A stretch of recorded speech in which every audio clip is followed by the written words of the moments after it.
welcome to Nuffy's Builds. My name's Paul. A lot of people call me Nuffy, hence the name Nuffy's Builds.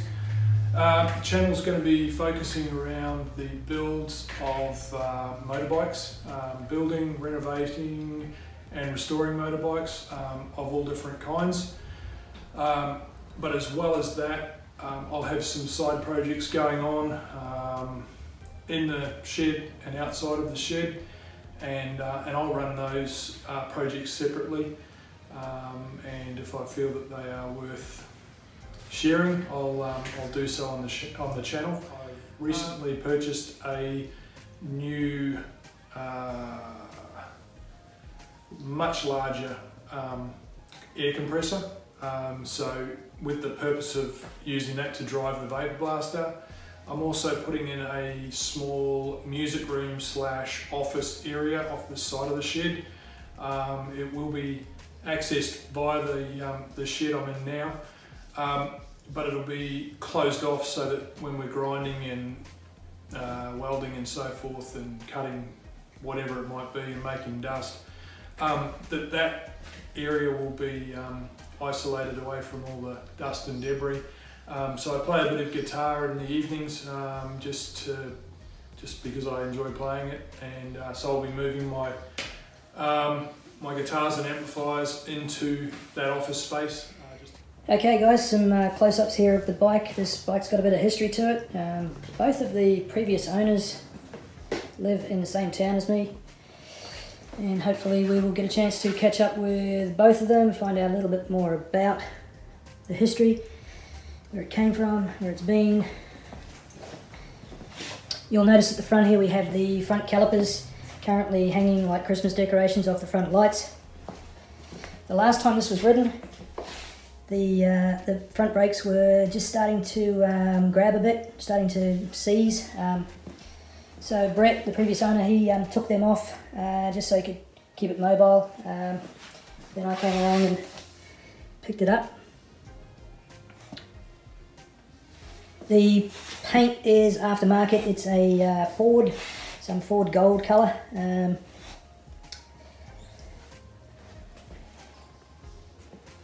Seats in great condition. Tank on the inside and outside seems pretty good too. At this stage, we've got some, let's say, aftermarket rear indicators that have been added on. Oh, it's a shaft drive for those of you who are not familiar. So you can see there's a little bit of, looks like a bit of oil going on down here that we've had. So look, this is, I haven't cleaned anything yet. This is as it was when I received it. I haven't started the bike. Brett has been the previous owner and someone that I've known for quite some time. You know, I know that it's in, it's working. We just got to get a spark to it and some fuel, and I'm sure. Well, we'll have a look once we open up the, get the tank and the seat off. We'll have a good look. That is an aftermarket light. Missing a mirror there.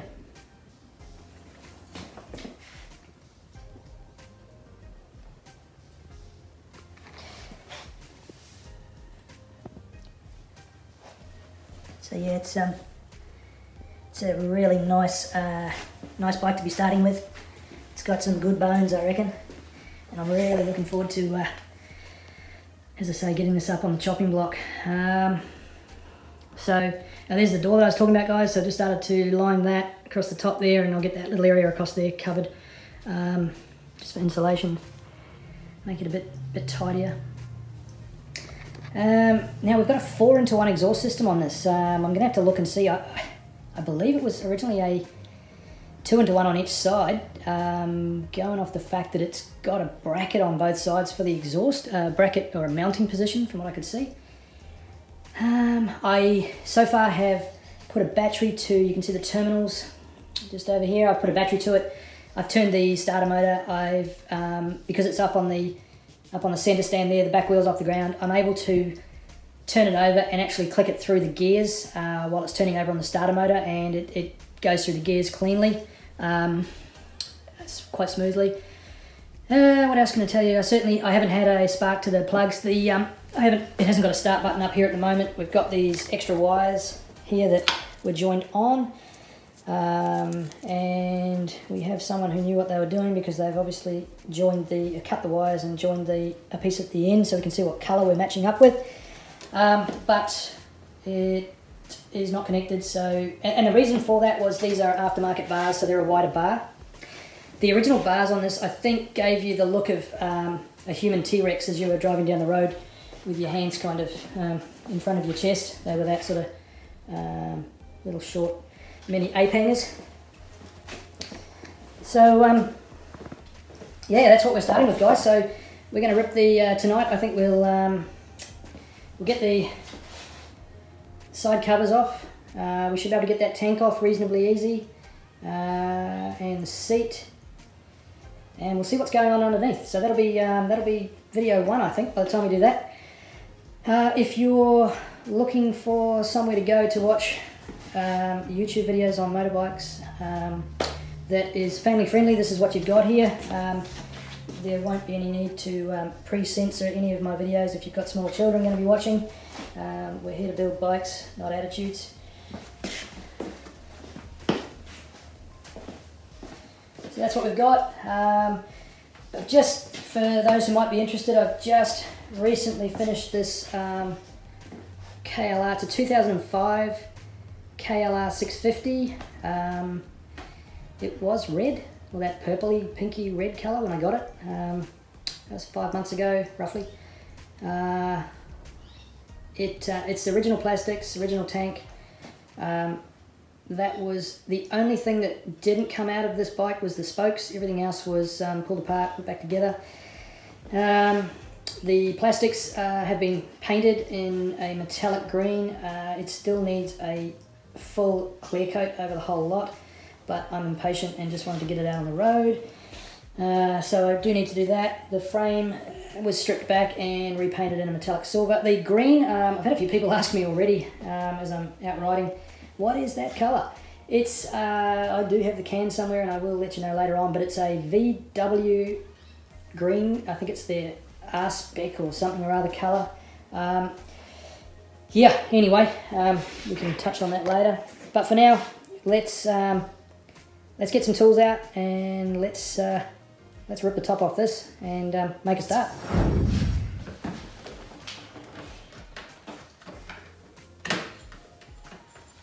Okay, so this side panel here is simply pressed on. Just be gentle. I see there's a little bit of crazing in the plastic and the paint here, so it's obviously had a bit of a bump. Yeah, nice and simple. Looks like it would have a clip somewhere to help hold it on. Anyway, there's the original colour there, this blue. We've got the original stickers, which is nice. That was the metallic silvery blue colour. And the other side panel, I imagine will be exactly the same. It will come off in the same. Yeah, looks to be the same. There's no fixings. It's a bit tougher.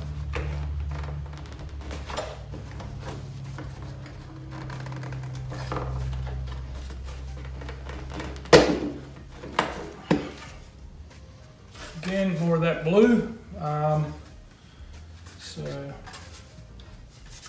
it's not a bad colour, that. And obviously we're going to need the key.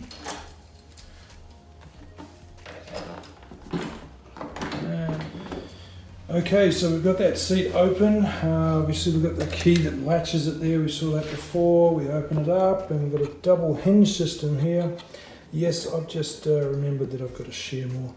So I had a couple little clips here, just holding these little hinge pins. Right, so the first hinge pin came out pretty easy. This one here is a little bit tighter, so I got my little man hammer. Just give that a little bit of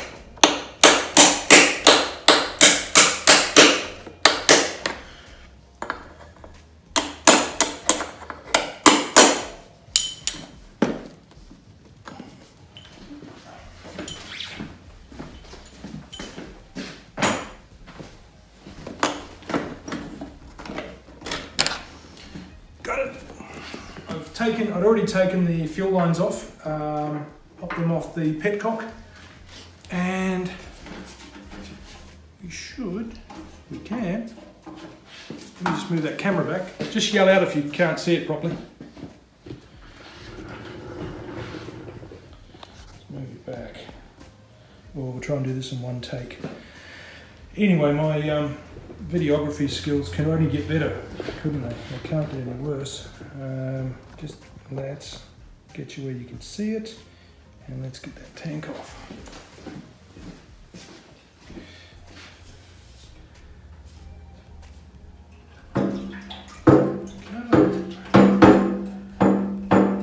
Okay, so let's have a look what we've got. So yeah, we've got this area here. Scratch that too much more than I already have. Okay, so we've got this little area here which fits over.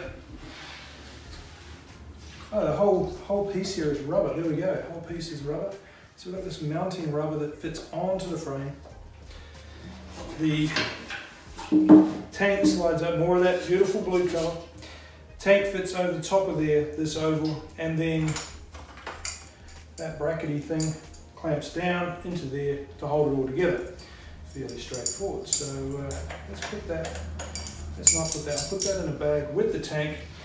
And here we've got a few bugs and grubs that have been living under here, and I just want to tell you something about the bike. Now I know this bike had been outside, it was covered, but it had been outside for a while, and we're in Australia here, and there's not much that doesn't want to kill you. So I'm talking bugs and grubs here. Now, the first thing I do, before anything else, is I take a can of fly spray, bug spray, and I go underneath the tank, and I literally go all over the bike, particularly up underneath things where you can't see, because you just don't know what's going to be under there waiting for you. Now, just before that, I will give the bike a gentle hose down outside, and hopefully that disperses any of the spiders and bits and pieces. Gives them a chance to avoid that. But for those that want to hang around, it's, in my opinion, imperative that you give it a spray before you do too much. And because you don't want to put your hand underneath the tank like I just did before. You're lifting something off, and something bites you on the end of the finger. So seat's off. We've exposed those wires and the guts of it all here. Obviously I had the side plate off prior because I had hooked up the battery to this and the negative, so positive, negative. And I'd also run a line across to the starter motor, which I just touched onto the starter motor bolt, wherever it is on the other side, just so I could turn that over to make sure that I could free the engine up. I pulled the spark plugs out earlier. I'd been steering at this bike for 3 months while I was working on the KLR 650, and I thought it was a good idea to give it a drink, put a bit of just light oil down there, WD-40 sort of thing. Gave it a good spray down there, and the trick is when you do turn the engine over, make sure you put something over the top of here, otherwise you'll paint your ceiling with whatever you put in there. Now looking closely, we've got some wires here that we've got a few extra joints, which is pretty normal, and we've got some wires. Looks like the mice might have had a bit of a nibble. Not too bad. In really good condition.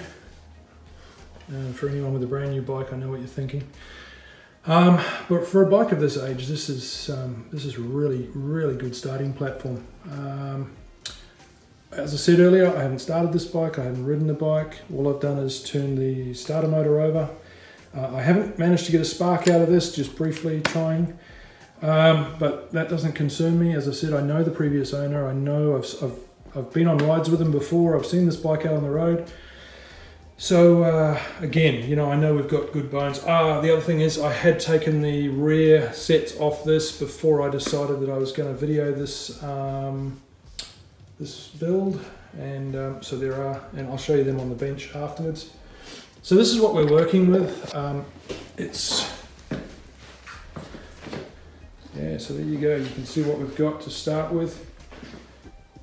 That's one seriously strong looking backbone on this thing.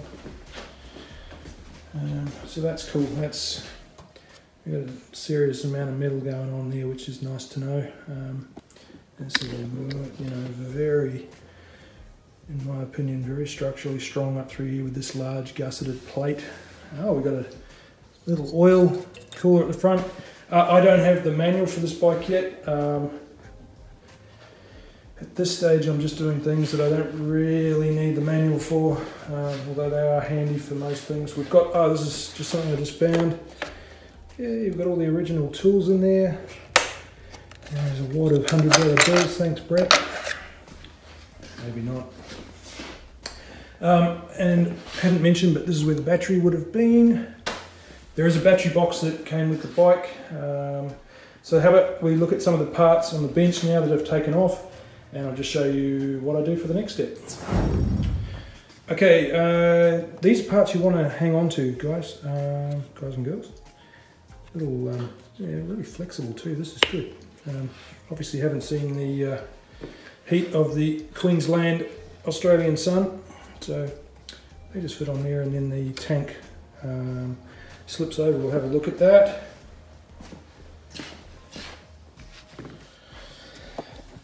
So we had that rear bracket, and so I've made up a bag for that. That'll go in the petrol tank bracket. And just before I pulled those couple of front petrol tank mounts off, just threw up the bag for those. So we've got those there. Let's just flip this tank over. Get this petrol out of it soon too. So see up here we've got these little sort of C-section like that. Those parts that we just you saw me take off the bike, so they will slot in there as you push the tank on. That's what holds the front of the tank on.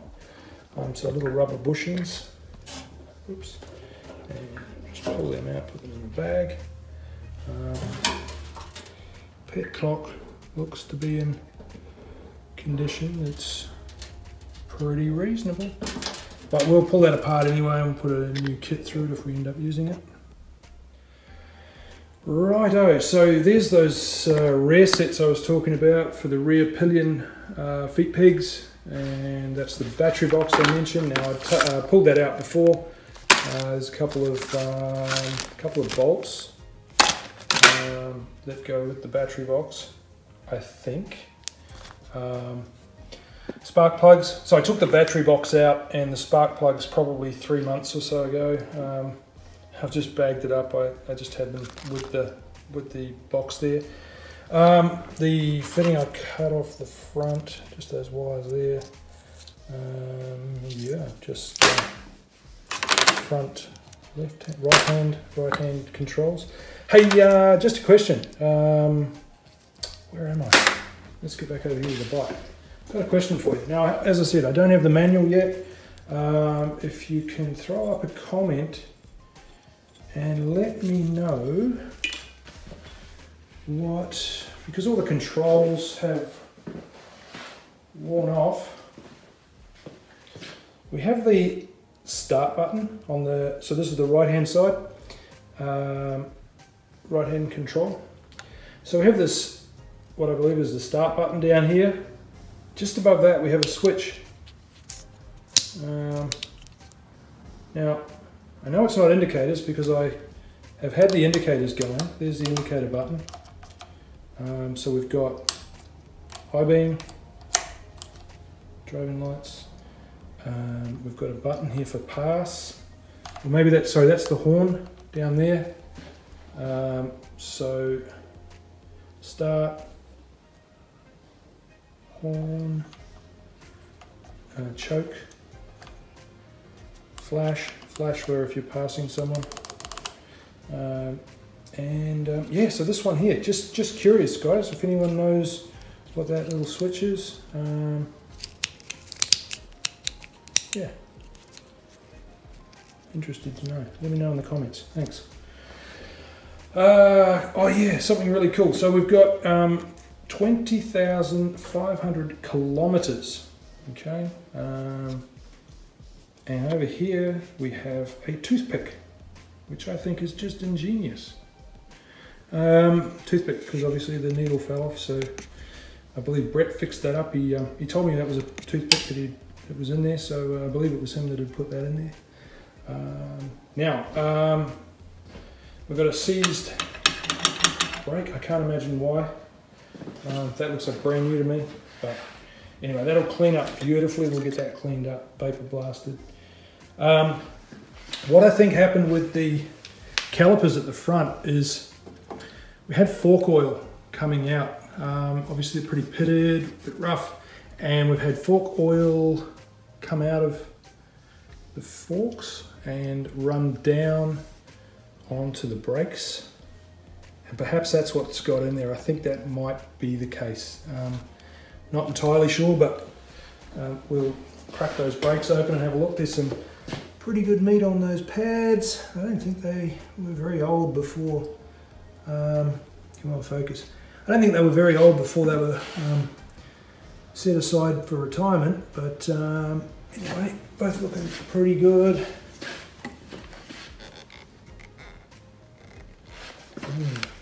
Yeah. Don't worry, we will not be using them again.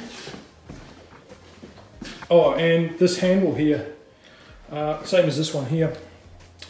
Not planning on using it, and so I had to fix a concrete mixer of my neighbours in the weekend. The handle that you turn the concrete mixer backwards and forwards with, it was broken, so did a little bit of a running repair on that for him. And here, the 1980 XJ650 grip fitted on the end of it beautifully. Unfortunately doesn't match the other side, but I don't think he really cares. So just before I go, guys, just a big thank you for watching. I look forward to seeing you on the next one. A shout out to a friend of mine who organised the shirts that I'm wearing, or will be wearing. He organised some stickers. He designed the logo for Nuffy's Builds. He designed about 10 logos. We shaped it over a few nights, just backwards and forwards by email. And also the sign behind me, and this other sign here, which we'll get up on the door as mentioned earlier. So he organised all of that, designed it, had the shirts printed, had everything delivered to me within 3 weeks. He's done an amazing job. I think you'll agree. The logo's pretty cool. I like it. Yeah, give him a shout out. Look him up. I'm sure he'd be happy to help if anyone's looking for some logo designs. He's a very talented artist, and he's also a very, very good electrician. So thanks for joining me in the shed today, and I look forward to you coming back. If you've still got enough energy after watching this, I'd love for you to reach over and hit the thumbs up button, and also maybe hit subscribe if you want to see the rest of this build.